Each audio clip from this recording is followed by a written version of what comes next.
The Squirrels Who Squabbled by Rachel Bright and Jim Field. The Squirrels Who Squabbled.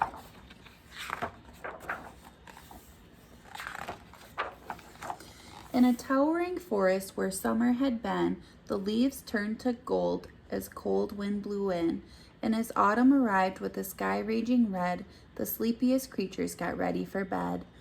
While up in a tree swung a flightly young squirrel, who everyone knew as Spontaneous Cyril.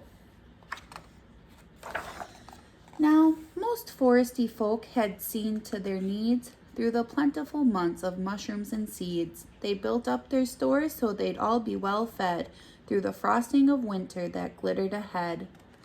But Cyril, he lived in the now and the here. He'd adventured and partied his way through the year, so his cupboard was empty, his hollow was bare, he hadn't a mouthful of food anywhere.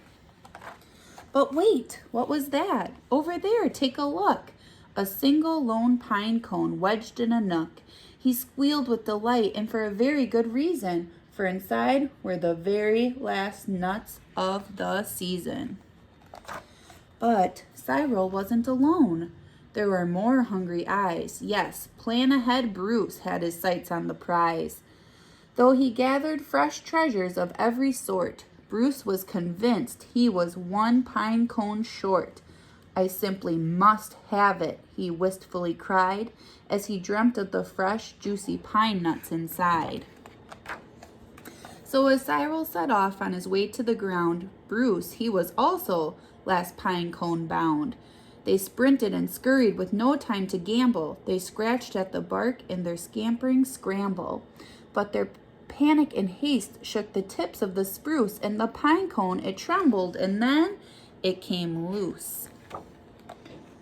Both squirrels gave chase at a lightning pace. This was the start of a wild, nutty race. It's mine, shouted Cyril. No, mine, hollered Bruce. You don't stand a chance. Give up, it's no use. I'm hungry, cried Cyril. This cone is not yours. Stay back, shouted Bruce. This cone's for my stores. It boinged over bushes and flew through the air. It banged on the nose of a slumbering bear. It bounced over boulders, then came to a stop. Then teetered and wobbled and quivered and plop. Both squirrels followed. Oh, the water was fast. Would they learn that they needed each other at last? But each was intent on how he could win, so they didn't quite notice a bird swooping in. Cyril and Bruce, they watched in dismay as their cone disappeared up, up, and away. Come back, shouted Cyril. There are nuts, exclaimed Bruce, but all hope was gone. It was simply no use. And meanwhile, they drifted right up to the ledge. Greed, it was driving them over the edge. Cyril and Bruce, they had taken a fall. They were paying the price for wanting it all. They'd squandered their chances to team up and share. Would their nutty young hopes simply end in despair? Bruised and bedraggled, they swept past dry land. Cyril grabbed at a branch with a trembling hand.